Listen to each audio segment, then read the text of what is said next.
बिहार की सबसे चर्चित विधानसभा सीटों में शामिल बांकीपुर उपचुनाव में भारतीय जनता पार्टी यानी भाजपा ने ऐसा फैसला लिया जिसने राज्य की राजनीति में नई बहस छेड़ दी। पार्टी ने पहले अभिषेक कुमार सिन्हा उर्फ बंटी को उम्मीदवार बनाया। उन्होंने पूरे उत्साह के साथ नामांकन भी दाखिल किया, लेकिन अगले ही दिन पारिवारिक कारणों का हवाला देते हुए चुनाव लड़ने से वो इनकार कर गए और अपना नामांकन उन्होंने वापस ले लिया।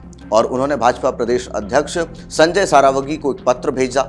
इसके कुछ ही समय बाद भाजपा ने संगठन से जुड़े युवा नेता नीरज कुमार सिन्हा को अपना नया प्रत्याशी घोषित कर दिया। इस घटनाक्रम ने न केवल विपक्ष बल्कि भाजपा के भीतर भी कई सवाल खड़े कर दिए। राजनीतिक गलियारों में उम्मीदवार बदलने के पीछे अलग अलग चर्चाएं शुरू हो गई। हालांकि भाजपा और अभिषेक कुमार बंटी दोनों की ओर से आधिकारिक तौर पर केवल पारिवारिक कारण को ही नाम वापस लेने के पीछे की वजह बताया गया। अब समझिए कि पारिवारिक कारण आखिरकार कौन से थे। अभिषेक कुमार बंटी ने भाजपा प्रदेश अध्यक्ष संजय सारावगी को दिए गए अपने पत्र में लिखा कि पार्टी के केंद्रीय और प्रदेश नेतृत्व ने उन पर भरोसा जताते हुए उन्हें बांकीपुर विधानसभा उपचुनाव में एनडीए का उम्मीदवार बनाया, जिसके लिए वह आभारी हैं। लेकिन कुछ पारिवारिक कारणों से वह यह चुनाव लड़ने में असमर्थ हैं। मीडिया से बातचीत में भी उन्होंने यही बात दोहराई। उन्होंने कहा कि उनका फैसला पूरी तरह व्यक्तिगत और पारिवारिक परिस्थितियों से जुड़ा है तथा वह आगे भी भाजपा के समर्पित कार्यकर्ता के रूप में संगठन की सेवा करते रहेंगे। उन्होंने पार्टी नेतृत्व के प्रति आभार व्यक्त करते हुए कहा कि संगठन जहां भी जिम्मेदारी देगा वहां पूरी निष्ठा से वो उसे निभाएंगे। ऐसे में सवाल है कि क्या सिर्फ पारिवारिक कारण ही थे इसके पीछे? हालांकि आधिकारिक बयान में केवल पारिवारिक कारणों का ही उल्लेख किया गया, लेकिन राजनीतिक हलकों में इस फैसले के पीछे कई अन्य संभावित कारणों की भी चर्चा रही है। इन चर्चाओं की आधिकारिक पुष्टि नहीं हुई है, लेकिन राजनीतिक विश्लेषकों और मीडिया रिपोर्टों में कुछ बिंदु लगातार सामने आते रहे। सबसे अधिक चर्चा अभिषेक कुमार बंटी की शैक्षणिक योग्यता को लेकर हुई। नामांकन के दौरान दाखिल शपथ पत्र के आधार पर विपक्षी दल और कुछ राजनीतिक समूह उनके शैक्षणिक विवरण की पड़ताल कर रहे थे। सवाल यह उठाया गया कि पटना निवासी होने के बावजूद उन्होंने बिहार विद्यालय परीक्षा समिति के बजाय संस्कृत शिक्षा बोर्ड से माध्यमा की परीक्षा क्यों उत्तीर्ण की। इस विषय पर सोशल मीडिया पर भी बहस शुरू हो गई है। इसके अलावा उनके परिवार से जुड़े पुराने मामलों की भी चर्चा होने लगी।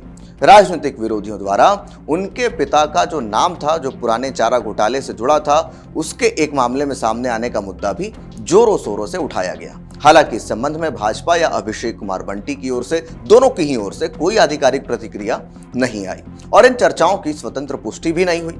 राजनीतिक विश्लेषकों का मानना है कि चुनाव के दौरान ऐसे मुद्दे विपक्ष के लिए बड़ा हथियार बन सकते थे। हालांकि भाजपा ने सार्वजनिक रूप से इन चर्चाओं को उम्मीदवार बदलने की वजह नहीं बताया है। अभिषेक कुमार बंटी के नामांकन के दौरान भाजपा प्रदेश अध्यक्ष संजय सारावगी से भी एक चूक हो गई थी। आपको याद होगा, मीडिया से बातचीत के दौरान उन्होंने अभिषेक की जगह संभावित दावेदार रहे आशीष सिन्हा का नाम ले लिया था और इसको लेकर के बहुत ट्रोल भी हुए थे, लेकिन बाद में उन्होंने अपनी गलती सुधारी। लेकिन तब तक यह वीडियो सोशल मीडिया पर वायरल हो चुका था। विपक्ष ने इसे भाजपा की अंदरूनी असमंजस का संकेत बताते हुए तब सवाल भी उठाए थे। भाजपा ने तुरंत ही इसके ठीक बाद, जैसे ही बंटी कुमार ने अपना नाम वापस लिया, उसके ठीक बाद भाजपा ने अपना नया उम्मीदवार घोषित कर दिया। अभिषेक कुमार बंटी के नाम वापस लेने के कुछ ही समय बाद भाजपा ने संगठन से लंबे समय से जुड़े रहे नीरज कुमार सिन्हा को नया उम्मीदवार घोषित कर दिया। पार्टी ने स्पष्ट किया कि नीरज लंबे समय से बूथ स्तर से लेकर मंडल स्तर तक संगठन के लिए काम करते रहे हैं और उनकी सक्रियता को देखते हुए उन्हें यह जिम्मेदारी सौंपी गई है। नीरज कुमार सिन्हा पटना के मीठापुर बी एरिया के निवासी हैं। उन्होंने वर्ष 2006 में भाजपा की सदस्यता ग्रहण की थी 2006 में, और तब से बूथ अध्यक्ष से लेकर के मंडल अध्यक्ष तक कई संगठनात्मक जिम्मेदारियां निभा चुके हैं। भाजपा का दावा है कि उनका परिवार जनसंघ के समय से ही पार्टी की विचारधारा से जुड़ा रहा है, यानी कि जो बैकग्राउंड है वो जनसंघ से जुड़ा हुआ है, आरएसएस से पुराने समय से ही जुड़ा हुआ है। बांकीपुर सीट क्यों खास है, यह भी जानना बहुत जरूरी है। बांकीपुर विधानसभा सीट इस बार बिहार की सबसे हाई प्रोफाइल सीटों में शामिल है। इसकी सबसे बड़ी वजह है जनसुराज के संस्थापक प्रशांत किशोर का इस सीट से चुनाव लड़ना।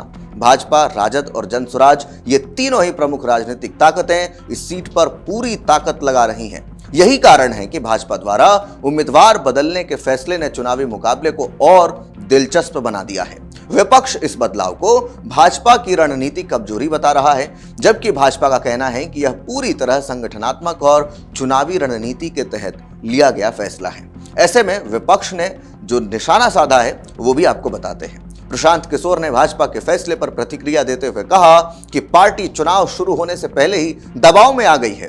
वही राष्ट्रीय जनता दल यानी राजद और कांग्रेस ने भी इसे भाजपा की जल्दीबाजी और गलत उम्मीदवार चयन का परिणाम बताया।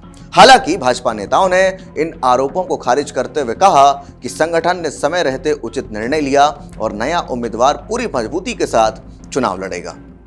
नामांकन के समय जो समय सीमा है वो भी एक बहुत बड़ी चुनौती थी बीजेपी के सामने। बांकीपुर विधानसभा उपचुनाव के लिए नामांकन दाखिल करने की अंतिम तिथि 13 जुलाई निर्धारित थी।